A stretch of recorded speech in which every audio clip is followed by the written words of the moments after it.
Now that we have the foreground completed, we're going to start working on that sky.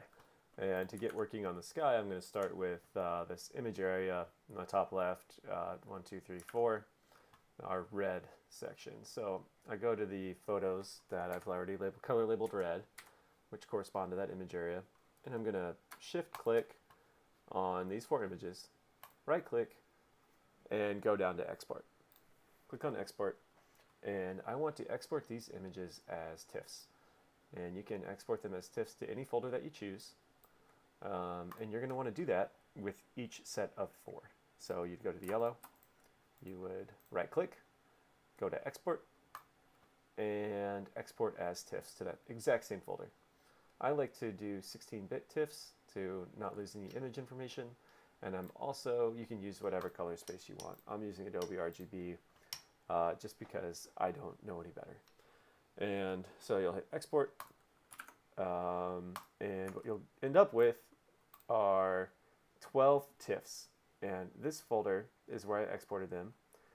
I have more than 12 TIFFs, I have 15. That is because I've already combined them in Starry Landscape Tracker. But if you were to do this, you would not have these files. We're going to be making these files now. And you might be wondering how I've color labeled these TIFF files, and I've color labeled them again to match what I have up here in this image to guide me as I'm going through this so I don't make any mistakes. And the way that I did that is I selected the images, and then I right clicked, and I went down here to this color tag. And this is something Windows users might have another way of doing, but Mac users can just right click and then set that color tag, which is super helpful. So I've got my 12 TIFFs here, and I'm going to want to take them into Starry Landscape Tracker. So I'm going to open up Starry Landscape Tracker, and when I do, Starry Landscape Tracker is going to present me with, it's going to ask me to open up some images so that I can get to stacking.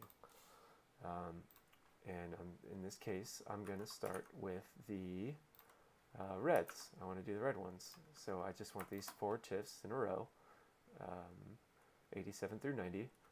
I'm going to select all 4 of them and click open.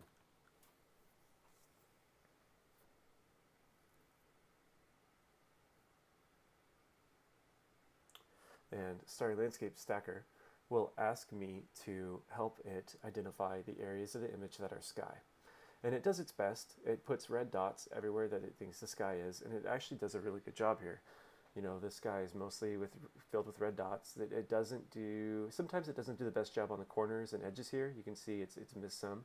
So I am going to add some red dots by clicking and holding and moving my mouse through the areas that I think need a little bit more red dots. There, need some more red dots. So definitely in this area over here. And also, Starry Landscape Tracker has it misidentified these buoy lights and this star reflection as part of the sky. So we need to click on this over here, this erase red dots, and then come in here and make sure that these are not part of the sky. Right? We tell Starry Landscape Tracker that they are not part of the sky. That looks pretty good. I think we're going to have to come through in the next step and add a little bit more to the sky, but that's just fine. So once you get a rough outline, you hit Find Sky, and it will present you with this blue mask. There's a little bit up here that it missed. So with this, in this step, you actually get to paint back where it missed. So I'm painting blue in these areas. It has a lot of trouble here with these clouds. There were some clouds low on the horizon in this shot, and so I'm just going to make it smooth through here. It really doesn't have to be super accurate, but we do want to make sure we include any stars that are present in that area, and that looks good to me. So the next button that you click, and it's not super obvious which one you click, is Align and Save. We are going to click that, and this is where it is aligning the 4 images and reducing noise based on them. So this is the step that takes the most time because it's actually doing the most work.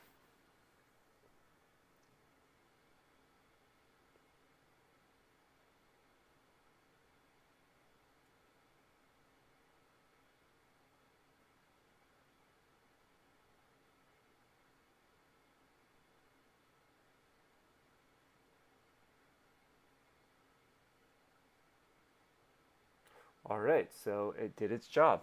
We've got Starry Landscape Tracker image with reduced noise, and it's here in the program. But we need to make sure we save that as its own TIFF so that we can then merge it as a panorama. So what's left after this is clicking the Save button.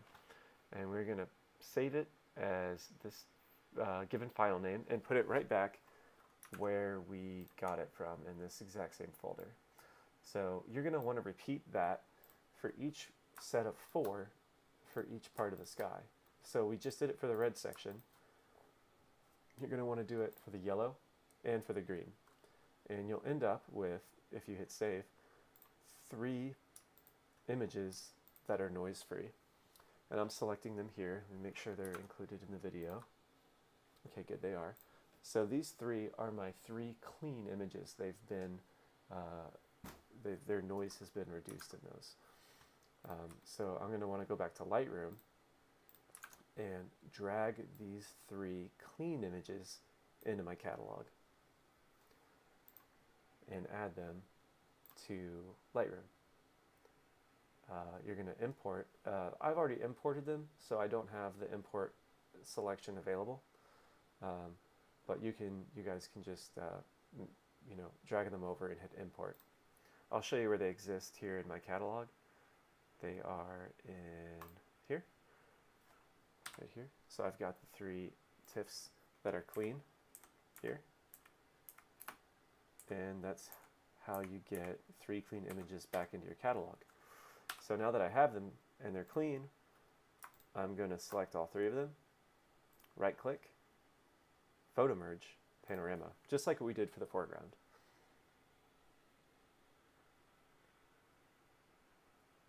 Okay, and again, we want the same settings as the foreground because we are going horizontal with our panoramic. We want the spherical projection and boundary warp of 100. Hey, that looks pretty good. And the best part is that there's no noise up there. So once you do that, we're going to hit merge, and I haven't done this yet, so it's going to take a little bit. It should, or it will, give you a 4th image here, and it will be our panoramic of the sky. Here it is. You can click in here, and if it loads, it's a relatively noise-free image. So now, this is our sky exposure that we are going to blend with our foreground exposure for the final shot.